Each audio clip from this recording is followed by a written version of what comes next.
안녕하세요. 레차트의 대현쌤입니다. 지난번에 우리가 앙리 루소의 인생에 대해서 좀 알아봤죠. 독학으로 그렇게 독특한 그림을 그리기까지 정말 많은 일들이 벌어졌었죠. 하지만 우리가 좀 더 구체적으로 왜 앙리 루소의 그림이 그렇게 높이 평가를 받는지, 또 우리가 그 그림을 좋아할 수밖에 없는 그런 이유들이 무엇이 있는지 한번 이번 편에 자세히 한번 알아보도록 하겠습니다. 그래서 저희가 이런 작품들을 구체적으로 미적인 측면에서나 또는 상징적인 측면, 그리고 컨셉이 과연 어땠는지 이런 것들에 대해서 조금 더 자세히 알아보도록 하죠. 자, 그럼 우리 같이 한번 보실까요? 자, 그렇다면 그의 유명 작품 몇 점을 직접 보면서 그의 작품이 지닌 특징은 무엇이고 그의 작품과 스타일을 어떻게 이해해야 할지 간단히 알아볼까요? 루소는 펠릭 어거스트 클레멘트와 장 레온 제롬이라는 화가들의 조언을 받기도 했지만 그가 밝혔듯이 정식미술 교육을 받아본 적이 없는 독학 화가였습니다. 그러다 보니 당시의 화단에서 인정받지 못했고 사람들은 그의 그림이 사실적인 관점에서 볼 때 제대로 표현되지 않았다고 비판을 했습니다. 그들의 관점에서는 루소의 그림은 아이들의 그림 같고 촌스러우며 원시적으로 보였습니다. 하지만 이후 그의 작품 스타일과 기법은 젊은 현대미술 작가들에게 영감과 영향을 주고 각광을 받게 됩니다. 오히려 그런 부분이 그만의 독창적인 채색 표현 기법에 의하여 다른 사람들이 따라할 수 없는 독창적 경지에 이른 것이죠. 그의 유명한 대표작들은 대부분 그가 한 번도 가보지 않았던 정글을 그린 것들입니다. 그가 군대에 있을 때 멕시코에 파견 나갔었다고 했지만 밝혀진 것은 아무것도 없습니다. 현재까지 알려진 바로는 루소는 파리를 벗어나 본 적이 없다는 것입니다. 그렇다면 그가 어떻게 야생동물이나 정글을 그릴 수 있었을까요? 그것은 그가 주말이면 동물원과 식물원을 가는 것을 즐겼고 동화책에서도 많은 영감을 얻었다고 합니다. 즉, 그의 정글을 보면 그가 그린 정글은 실제의 정글과는 사뭇 다른 느낌을 받게 됩니다. 예를 든다면 그의 대부분의 정글 작품들에 등장하는 식물들은 실제보다 크기가 이상할 정도로 큽니다. 또한 그림에 등장하는 식물도 우리가 흔히 집에서 키우는 관상용 식물들이 대부분이었습니다. 그는 이런 상징적 사물들을 극대화하고 상징화하면서 패턴화하여 자신이 가보지 않았던 신비로운 자연, 즉 정글을 연출했습니다. 그의 정글 명작이었던 꿈과 열대성 폭풍 속의 호랑이라는 작품들을 좀 더 자세히 들여다보겠습니다. 이 두 작품 속에서의 스타일은 그의 다른 정글 작품들과도 매우 흡사한 요소들을 가지고 있습니다. 형태 하나하나를 먼저 보시죠. 첫 번째 특징은 그의 이미지들은 기존의 원글이나 비례 또는 사실적 묘사와는 거리가 멀었습니다. 가까운 것과 먼 것의 차이가 없었죠. 상식적으로 커야 하는 것이 작고 작다고 여긴 것들이 크게 상징적으로 표현한 것도 있습니다. 정글 시리즈의 이미지들은 대부분 잡지나 박물관 등에서 본 것을 카피한 것입니다. 보시다시피 그의 동물 이미지들은 거의 대부분이 옆에서 본 그림을 그린 것인데요. 왜냐하면 독학으로 그림을 배운 그에게는 다른 각도에서 본 것을 그리기보다는 사진에서 본 옆모습이 가장 쉬웠습니다. 그가 종종 그의 지인이었던 미술평론가 아르센 알렉산드르에게 그의 가상 정글에 대해 경험을 이야기합니다. 난 온실에 갈 때마다 신비로운 나라의 식물들을 발견하게 되는데 그 느낌은 마치 내가 꿈을 꾸고 있는 듯한 느낌이야. 그의 그림은 정확한 사실주의적 관찰과 분석에서 나온 것이 아니라 순수히 사진에서 본 것이나 사람들에게 들은 것을 바탕으로 해서 상징화한 점이 특별합니다. 호랑이가 풀이에 서 있는 이 모습은 말이 되는 것 같으면서도 이해가 가지 않는데요. 이 풀이 얼마나 세길래 육중한 호랑이가 서 있는데도 꼿꼿이 저렇게 서 있는 걸까요?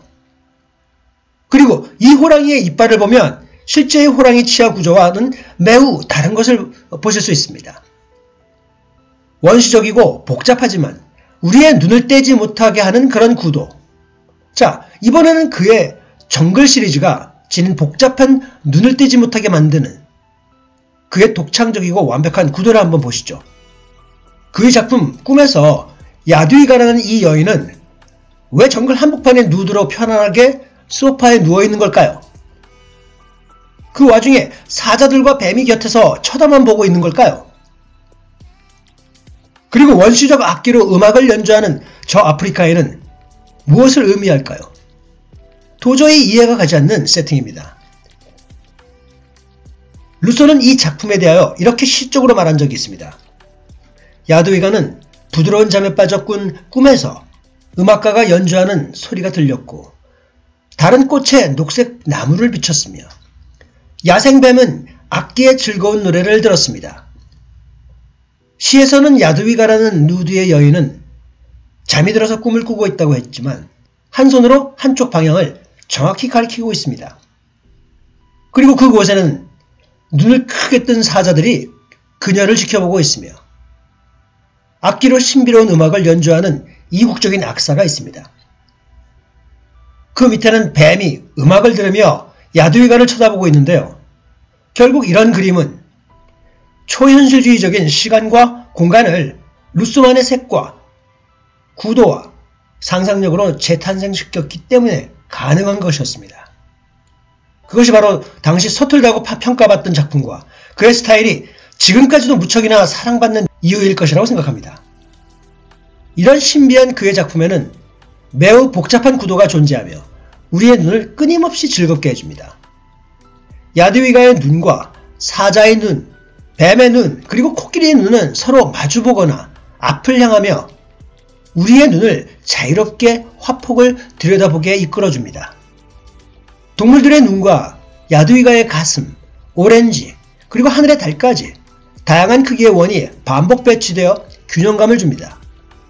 게다가 정글의 식물들은 각기 선명한 조형을 이루면서도 반복적으로 화폭에 패턴화해서 서로가 화합을 이루도록 해줍니다. 매우 조밀하면서도 균형감 있는 구도라고 할 수 있습니다. 마치 르네상스의 보티첼리의 작품을 현대 버전으로 보는 것 같은 그런 느낌이라고 할 수 있습니다. 세 번째, 그만의 방법으로 풍경과 초상을 그린다. 루소의 또 다른 그림군을 보면 또 다른 특징이 보입니다. 바로 마을 풍경과 초상인데요. 이 그림들은 사실 같은 장소나 시각에 존재하는 것도 아니고 그러려고 계획적으로 그린 것도 아닙니다.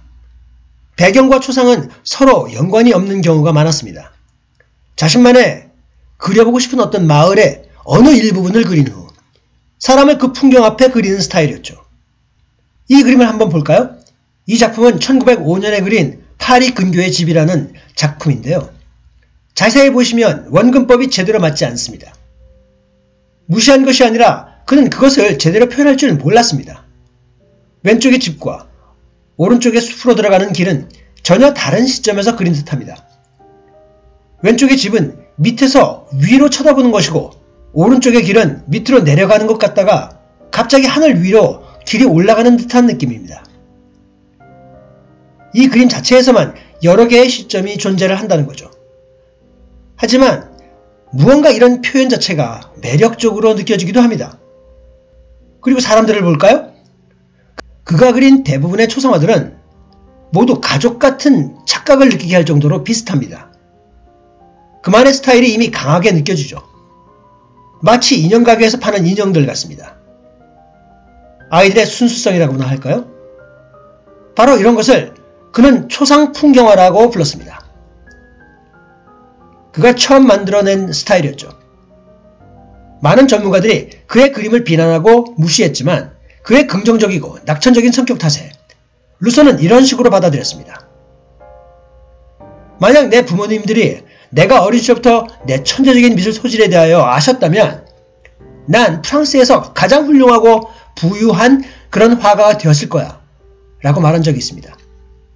지속적인 비난에도 그는 이런 얘기도 했습니다. 여러분들이 말하는 원시적인 내 그림 스타일을 이 그림이 이상하게 보이지 않게 될 시간이 올 겁니다. 그분들은 내 그림이 이 시대를 위한 그림이 아니라고 하셨어요. 난 지금의 내 스타일을 여러분들을 만족하게 할 스타일로 바꿀 수 없습니다. 이것은 그동안의 나의 완고한 어떤 노력의 결과니까요. 라는 말을 남겼습니다. 한 번쯤은 이런 시점에서 생각을 해볼 필요가 있을 것 같습니다. 20세기 초 그의 그림은 기존 미술계로부터의 조롱거리였습니다.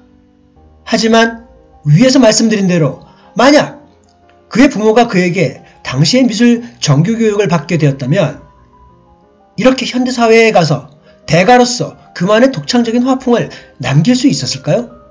그 교수들의 조언을 끝까지 지키며 자신만의 화풍을 위해 쌓아온 그의 우직함과 미래를 볼 줄 아는 그런 눈이 없었다면 그는 당시의 사람들을 만족시키는 화가로 전락되지 않았을까요? 오늘 영상 마음에 드셨다면 좋아요와 구독 꼭 부탁드리고요. 알람 설정해 주시기 바랍니다. 감사합니다.